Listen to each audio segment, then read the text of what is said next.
Hello everyone, welcome back to another episode of Mini Books Podcast with your host Gloria and Rogan, and today we are excited to dive into Special Book with You.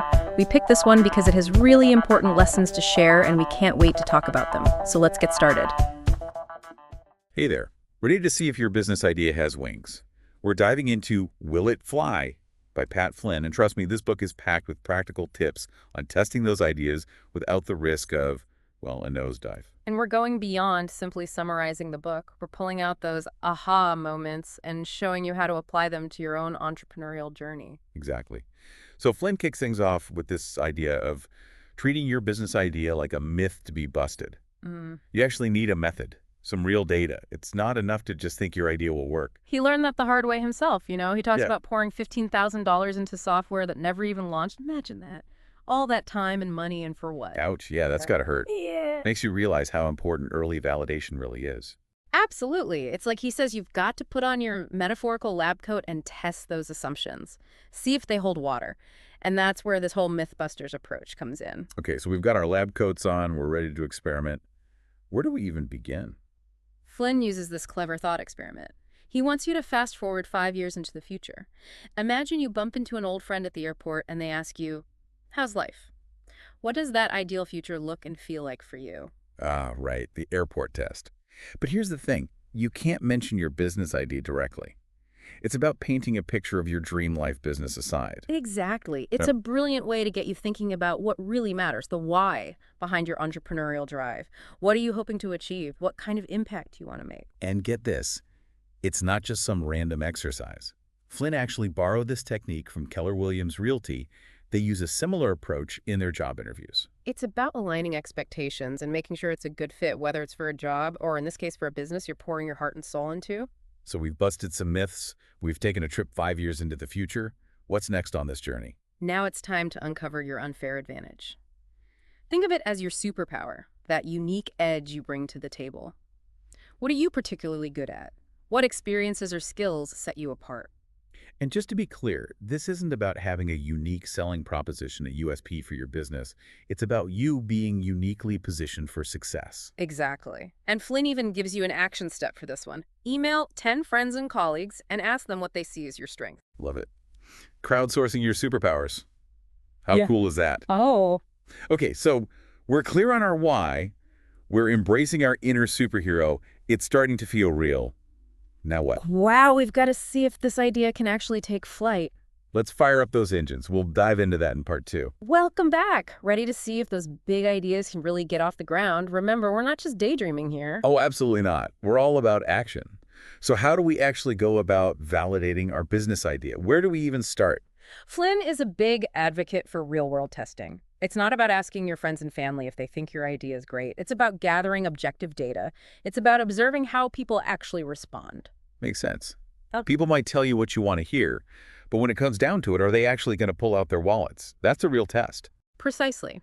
He calls it the validation method, and it's all about designing experiments to see if there's real demand for your idea. Okay, I love a good experiment. Let's break it down. What's step 1? First, you need to identify your target audience and figure out how to get in front of them.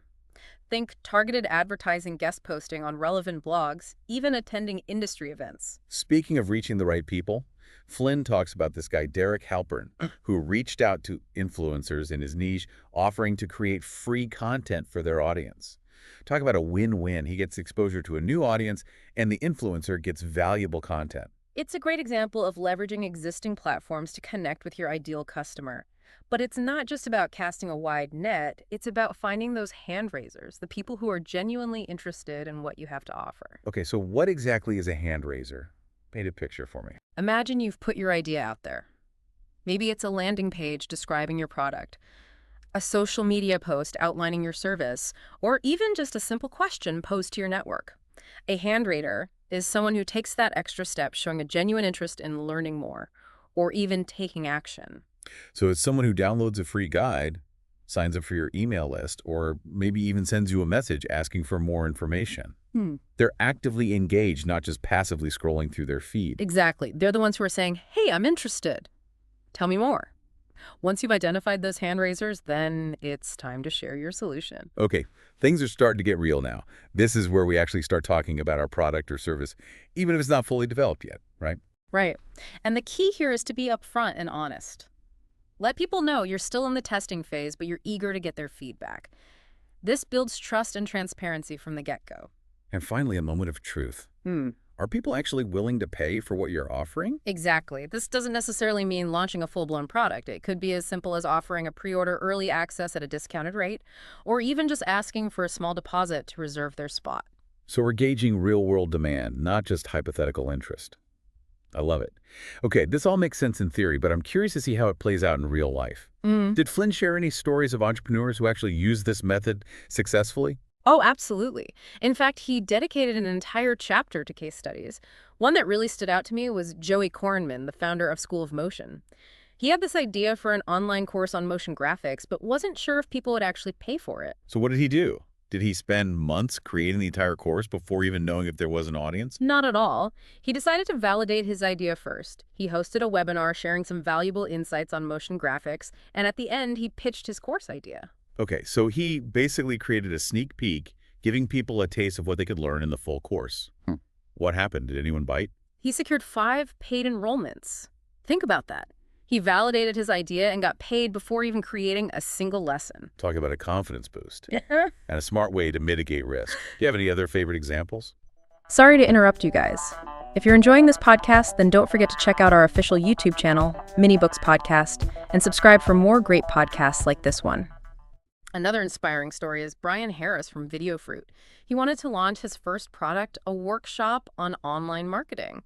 The problem, he had 0 email list at the time. So no audience, no email list. How did he pull it off? He got scrappy. He started guest blogging on popular marketing blogs and running highly targeted Facebook ads to drive traffic to a landing page where people could pre-order his workshop. Wait, so he pre-sold his workshop before even creating it. That's brilliant. What happened next? Did it work? It did. He validated his idea, generated pre-orders, and got valuable feedback from his early customers, all before investing a ton of time and energy into developing the workshop content. Wow, these are some seriously inspiring stories. Yeah. It's amazing to see how a little bit of creativity and willingness to experiment can pay off big time.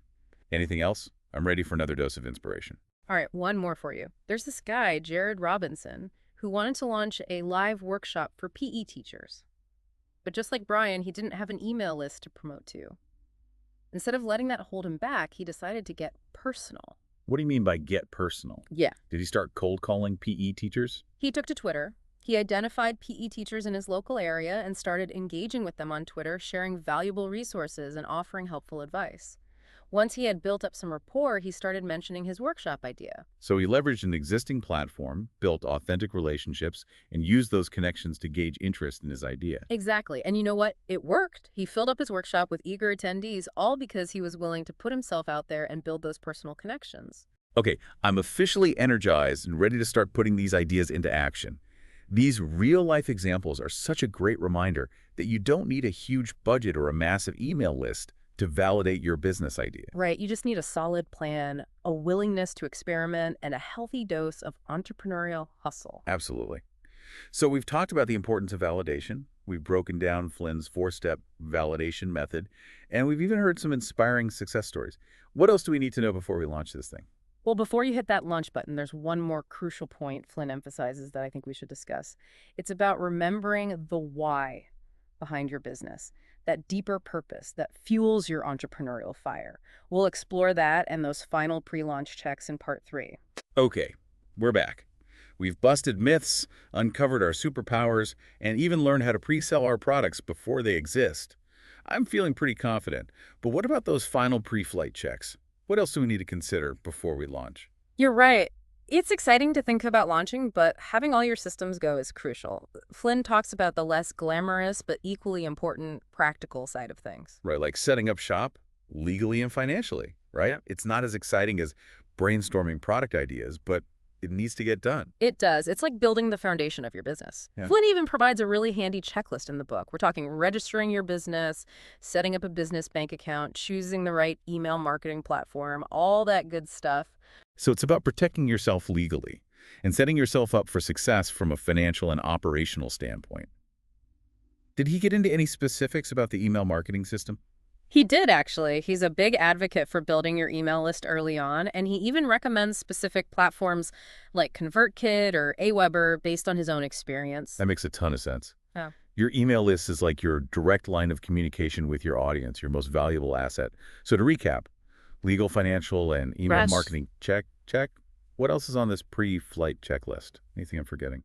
One small but important detail Flynn suggests setting up a professional email address, ditching that old Hotmail account. It adds a level of legitimacy to your business and shows you're serious about what you're doing. All right, first impressions are everything, and you want to come across as professional and trustworthy.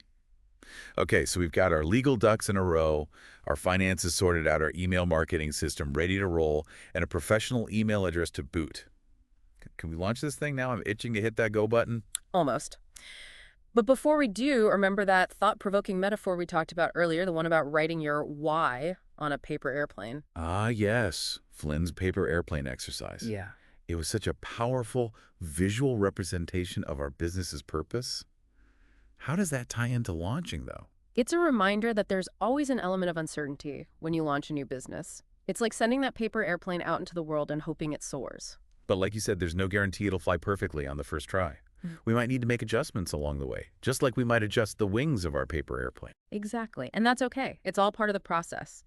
The important thing is to remember the why that's written on that plane, the driving force behind your business. It's a beautiful analogy, really. It's about staying connected to your purpose, even amidst the uncertainty and potential turbulence of launching a new business. It is. So as you prepare for launch, remember to fold your wings with intention, imbue your business with that driving why, and send it out into the world with confidence. I love that this deep dive into Will It Fly has been incredible. So many actionable insights and inspiring stories. It really has. But remember, it's not just about gaining knowledge, it's about putting it into action. Now go out there and make those ideas fly. That's right. Until next time, happy flying. Thank you so much for tuning in. If you enjoyed this conversation and want to dive into more book insights and key learnings, don't forget to subscribe to our channel, Mini Books Podcast, and hit the notification bell so you never miss an episode. We're back every Sunday at 9 a.m. with new books and more to learn from. Until next time, take care, keep learning, and keep growing. Remember, this is Mini Books Podcast.